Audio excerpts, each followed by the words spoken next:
अस्सलाम वालेकुम। आज हमारा फिज़िक्स का लेक्चर नंबर 14 है और आज का जो टॉपिक है वो है motion of freely falling body. Motion of freely falling body.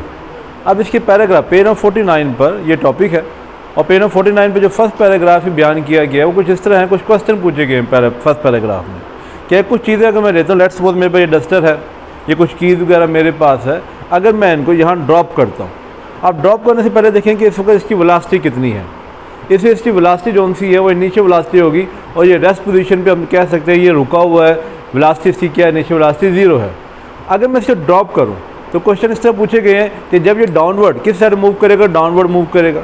अब डाउनवर्ड मूव करते वक्त इसकी वेलोसिटी इंक्रीज़ होगी, डिक्रीज़ होगी या एक जैसी रहेगी। ये 3 किस्म के क्वेश्चन पूछे गए हैं।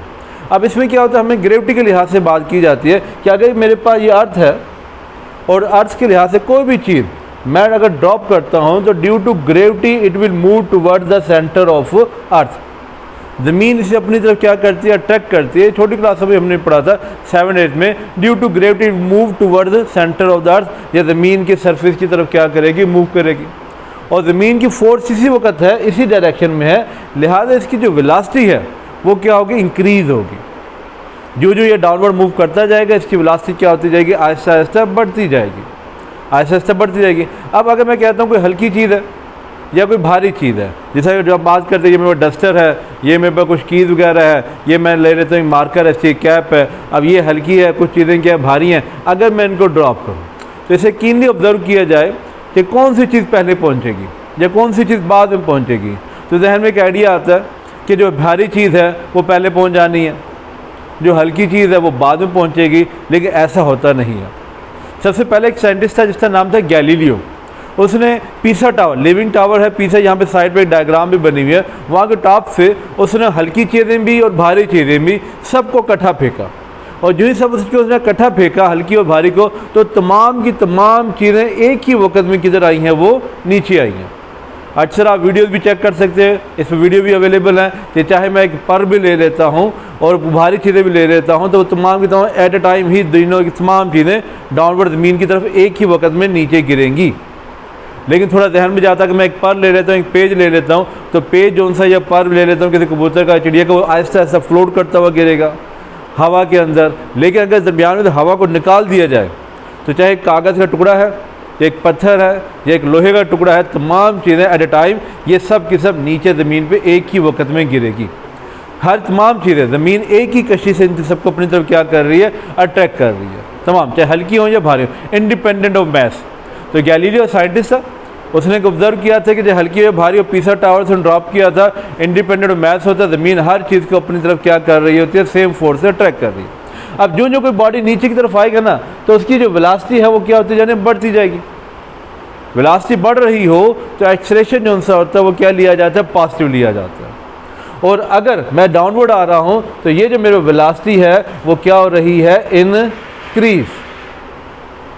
अच्छा, अगर कोई चीज़ अपवर्ड जाए, ऊपर की तरफ मूव करे, तो ज़मीन जो सी फोर्स उसे लगा रही है किस साइड पे, अपोजिट साइड पे लगा रही है, डाउनवर्ड लगा रही है। फोर्स डाउनवर्ड लगा रही है लेकिन बॉडी किस साइड मूव कर रहा है, अपवर्ड। या इवन कभी आप बॉल भी लें, गेंद लें, उस गेंद को अगर आप ऊपर की तरफ फेंकते हैं तो आहिस्ता आहिस्ता उसकी वेलोसिटी ऊपर जाते जाते कम होती जाएगी। या कभी आप ब्रिज के ऊपर मूव करें ना, अगर आप साइकिल चला रहे हैं, मोटरसाइकिल चला रहे हैं, गाड़ी चला रहे हैं और कोई स्लोप है, स्लोप पे अगर ऊपर की तरफ जाना चाहें तो आप जब नोट करेंगे जो आपकी गाड़ी की वेलोसिटी है वो आहिस्ता आहिस्ता क्या होना शुरू हो जाती है, कम होना शुरू हो जाती है। क्यों? क्योंकि ज़मीन ग्रेविटी जिनसे अपोजिट साइड पे क्या कर रही होती है, पुल कर रही होती है, जिसकी उसकी वेलोसिटी कम हो रही हो। तो अगर बॉडी डाउनवर्ड आ रहा है तो वेलोसिटी इंक्रीज होती है, और अगर कोई बॉडी अपवर्ड जा रहा हो तो ये जो मेरी वेलोसिटी है वो क्या होना शुरू हो जाती है, डिक्रीज होना शुरू हो जाती है। अब वेलोसिटी चेंज हो रही है, कभी बढ़ रही है कभी कम हो रही है। तो एक हमारा एक पिछला टॉपिक था जो लास्ट टाइम हमने पढ़ा था, एक्सेलरेशन। जब वेलोसिटी में जो चेंज होता है उसे हम क्या कहते हैं, एक्सेलरेशन कहते हैं। और एक्सेलरेशन में हमने 2 किस्म का पढ़ा था, एक पॉजिटिव एक्सेलरेशन और एक रिटार्डेशन या डिसरेशन के नाम बात की गई थी। तो अगर वेलोसिटी इंक्रीज हो रही हो तो एक्सेलरेशन जो सा होता है वो पॉजिटिव होता है, और अगर वेलोसिटी डिक्रीज हो रही हो तो एक्सेलरेशन जो सा होता है वो क्या कहलाता है, मेरे पर नेगेटिव कहलाता है। अब ये जो एक्सेलरेशन है कौन फोर्स लगा रहा है, किसकी वजह से एक्सेलरेशन पैदा हो रहा है, ड्यू टू ग्रेविटी, ज़मीन की कशिश की वजह से। तो ज़मीन की कशिश की वजह से जो एक्सेलरेशन पैदा होता है उसे बोला जाता है ग्रेविटेशनल एक्सेलरेशन या एक्सेलरेशन ड्यू टू ग्रेविटी। और एक्सेलरेशन ड्यू टू ग्रेविटी को हम रिप्रेजेंट करते हैं किससे? स्मॉल जी से। और ये दोनों के दोनों बोल्ड लेटर में लिखे जाते हैं। बोल्ड लेटर में लिखने का मकसद क्या होता है कि ये हमारे वेक्टर क्वांटिटीज है, इनकी डायरेक्शन मौजूद है। तो एक्सेलरेशन यहाँ पे लास्ट 4 लाइन इस पैराग्राफ की, पहली जो 2 लाइनें हैं वो MCQs के लिए है कि किसने ऑब्जर्व किया था कि तमाम हल्की या भारी चीज़ों ज़मीन पे एट ए टाइम गिरती हैं, कहाँ पे किस जगह ये उसने ऑब्जर्व किया था। पीसा टावर, लीनिंग पीसा टावर था, किसने किया था? गैलीलियो ने बात की थी। और फिर ये भी आ जाता है कि डाउनवर्ड आ रहा है तो उसकी वेलोसिटी क्या है? मेरे पास पॉजिटिव है। अपवर्ड जा रहा है तो वेलोसिटी क्या होती है? नेगेटिव होती है। क्यों नेगेटिव होते हैं, क्यों पॉजिटिव होती है? Due to gravity. यहाँ पे gravity towards surface of earth है, सेंटर ऑफ द अर्थ है, जिसकी वजह से पॉजिटिव है। यहाँ पे अपोजिट डायरेक्शन की वजह से उसकी वैल्यू क्या हो जाती है? नेगेटिव हो जाती है। और एक्सेलरेशन ड्यू टू ग्रेविटी जो सा होता है उसको हम किससे रिप्रेजेंट करते हैं? जी से। ये लास्ट 4 लाइन MCQs में भी शॉर्ट क्वेश्चन में आता है कि what is the value of g. G किसे कहते हैं? तो जी किसे कहते हैं? एक्सेलरेशन ड्यू टू ग्रेविटी या gravitational acceleration. The acceleration due to gravity is called gravitational acceleration represented by g. और ये ऑब्जर्व किया गया है कि जी की जो वैल्यू है at the surface of earth C level पर जी की वैल्यू वैसे ली जाती है 9.8। आप फर्स्ट टाइम जब मूव करेंगे तो वहाँ पे जी की वैल्यू 9.8 ली जाएगी। लेकिन अगर मैं आपसे कहूँ कि 9.8 को 5 से मल्टीप्लाई करें, आप जल्दी से मल्टीप्लाई करके बताएं कि 9.8 को अगर मैं 5 से मल्टीप्लाई करूँ तो कितना आंसर आएगा। अगर मैं क्वेश्चन में इस तरह सवाल क्लास के अंदर इस तरह का सवाल पूछूँ तो हो सकता है कुछ बच्चे सॉल्व करना शुरू कर दें, या हो सकता है कुछ बच्चे कैलकुलेटर से ऑपरेट करना शुरू कर दें, तो इसमें थोड़ा टाइम लगता है। अगर मैं 9.8 को राउंड ऑफ करूं तो ये वैल्यू तकरीबन बनती है 10। एक्सेलरेशन का यूनिट होता है मीटर पर स्क्वायर सेकंड। अब ये जो 10 आया इसको अगर मैं कहूँ 5 से मल्टीप्लाई करें, आप फ़ौरन आंसर दे दिए 10 × 5 50 आ जाता है। अगर इस 10 को 5 से मैं डिवाइड करने के लिए कहूँ तो फिर भी आप आसानी से क्या कर सकते हैं? डिवाइड कर सकते हैं। तो ये आप लोगों की आसानी के लिए साइंस जो सी है हमारे लिए आसानी पैदा करती है।